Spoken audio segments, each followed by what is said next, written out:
So President Trump's son-in-law and senior advisor Jared Kushner met with Senate aides today in a closed-door hearing. Tomorrow he will do the same with members on the House side. This was earlier. Jared Kushner, the advisor to the president, outside the White House. Watch. Let me be very clear. I did not collude with Russia, nor do I know of anyone else in the campaign who did so. I had no improper contacts.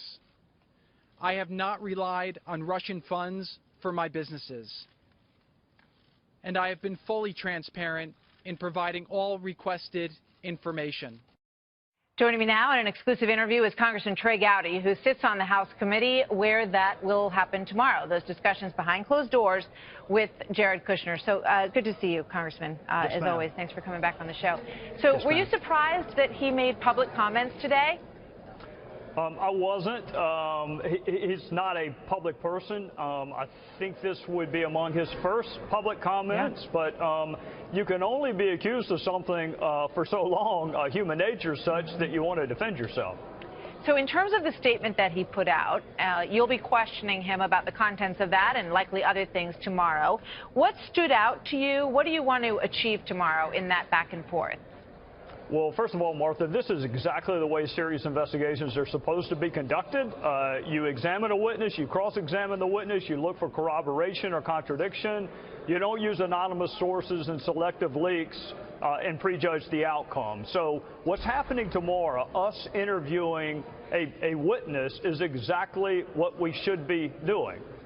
His statement is helpful. It provides a roadmap. I have additional questions both based on what he said and things that were not said in his 11-page statement. But for those who are not used to seeing the way investigations are supposed to be run, this is how they're supposed to be done.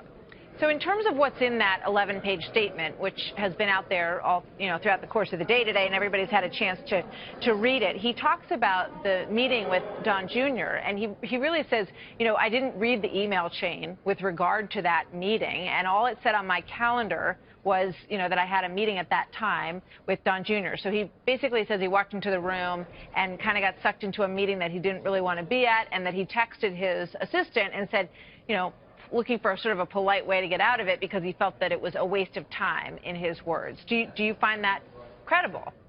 I do, and that's exactly why it is important to conduct investigations. There is corroboration for what he said. What he said was, I didn't know what the meeting was about, and as soon as I got into it, I realized I'm in the wrong place. So he sent 2 separate emails saying, can you please call me so I can have an excuse to get out of this meeting. So that's what I mean by corroboration. The fact that he didn't remember the name of the Russian ambassador until November the 9th, that is corroboration. That's what you're looking for in investigations, a statement, and it's either corroborated or contradicted. In this case, it's corroborated. Yeah, and the moment that you just talked about is he called the Russian embassy and said, what's the name of the Russian ambassador, because he was trying to put together his notes and all these forms. He also pointed out that he had a couple of, he describes them as sort of chance meetings along the way. But he said, I was invited to have lunch at these ambassadors. And he's not just talking about his interactions with Russians. He's talking about all the foreign people who reached out to him when his father-in-law was elected. Does that whole argument hold water? He says, I didn't put in any of those in the forms that got pulled too early. And so I went back and corrected them all. Well, we're going to ask him about that tomorrow. He said it was inadvertently sent, and he corrected it the next day. If you look at we have his call list. If you look at calls he was going to make, it was to representatives of lots of different countries. So that's why you need the documents. That's why you have to have the back and forth with the witness. That's why you don't let California congressmen prejudge the outcome of investigations. That's why we're talking to him tomorrow. So if there is a benign explanation, or if the Democrats want to assert a less than benign explanation, tomorrow is the day to do it. But what do you say to those who say, why does this have to happen behind closed doors? Why not let him have his moment in front of everybody and, speak his piece? because members of Congress cannot behave themselves in public settings. And every serious investigation, you can't think of one that's not done behind closed doors. You don't have a clue who Bob Mueller's talking to. I don't know who he's talking to. You're not supposed to know. You don't know who the sheriff in your home county is talking to about the latest armed robbery. Serious investigations are done without time limits and frequently without the political posturing that you see in this town. I mean, stop and think, Martha. We have anonymous sources, we have selective leaks, and then we have members of Congress prejudging the outcome of the investigation. That's why this is not serious. So praise the Lord that we're actually doing one thing tomorrow that very vaguely resembles a serious investigation. No time limits behind closed doors. Congressman Trey Gowdy, thank you very much. Good to see you, sir. The president's senior advisor and son-in-law says he did not collude with Russia. Jared Kushner was the first of President Trump's inner circle to answer questions before Senate investigators today. And even though the meeting was behind closed doors, Kushner made sure to get his side of the story out in public. Chief Intelligence Correspondent Catherine Herridge is on the Hill tonight with what we learned from Kushner today. Let me be very clear. I did not collude with Russia, nor do I know of anyone else in the campaign who did so. Fresh off the heels of his Capitol Hill appearance, Jared Kushner was adamant his 4 meetings with Russian officials last year were inconsequential. I had no improper contacts. I have not relied on Russian funds for my businesses. In this 11-page statement for the record, Kushner provided new details about a meeting with then Russian Ambassador Sergei Kislyak and other diplomats on the sidelines of this April 2016 campaign event at Washington, D.C.'s Mayflower Hotel. Quote, each exchange lasted less than a minute. Some gave me their business cards and invited me to lunch at their embassies. I never took them up on any of these invitations, and that was the extent of the interactions. After the election, Kushner claimed he had forgotten Kislyak's name. In December, he agreed to meet with the Russian ambassador, along with incoming National Security Advisor Mike Flynn. The group wanted to do a call with Russian military commanders on the ground in Syria because of the ongoing crisis. But Kushner said the call was abandoned because of logistics, and he denied media reports he suggested a secret communications back channel.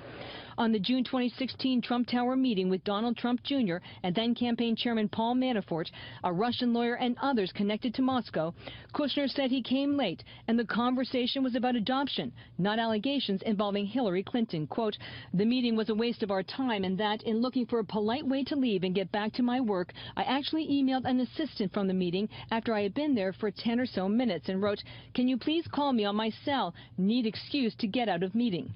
And just days before the presidential election, Kushner said he received a random email from an account Guccifer400 threatening to reveal candidate Trump's tax returns and demanding money in exchange for not publicizing the information. Quote, I brought the email to the attention of a U.S. Secret Service agent on the plane we were all traveling on and asked what he thought. He advised me to ignore it and not to reply, which is what I did. The sender never contacted me again. Some Democratic lawmakers say Kushner needs to do more to assuage their concerns. What was released publicly, in my view, was lawyerly. It was incomplete, and I think it is extremely important that this witness testify in public. Fox News confirming late today that Jared Kushner will be back on the Hill tomorrow before the House Intelligence Committee. Unlike today, he will be meeting with staffers as well as lawmakers. The session tomorrow will also be closed to the public, and it's expected to last 2 hours. Brett. Catherine Herridge, live on the Hill. Catherine, thank you.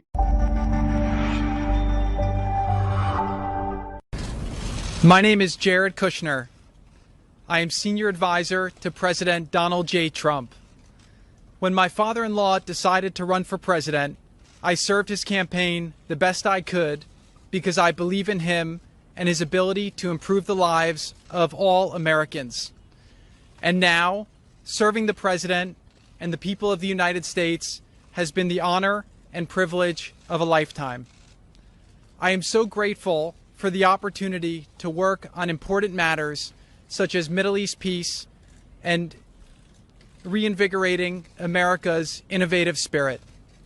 Every day, I come to work with enthusiasm and excitement for what can be.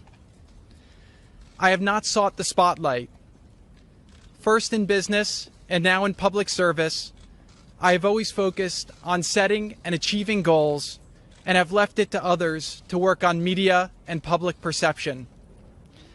Since the first questions were raised in March, I have been consistent in saying that I was eager to share any information I have with the investigating bodies, and I've done so today. The record and documents I have voluntarily provided will show that all of my actions were proper and occurred in the normal course of events of a very unique campaign. Let me be very clear. I did not collude with Russia, nor do I know of anyone else in the campaign who did so. I had no improper contacts. I have not relied on Russian funds for my businesses. And I have been fully transparent in providing all requested information. Donald Trump had a better message and ran a smarter campaign, and that is why he won. Suggesting otherwise ridicules those who voted for him. It is an honor to work with President Trump and his administration as we take on the challenges that he was elected to face. Creating jobs for American people, keeping America safe, and eliminating barriers to achieving the American dream. Thank you very much, and I look forward to taking questions from the House committee tomorrow. Thank you.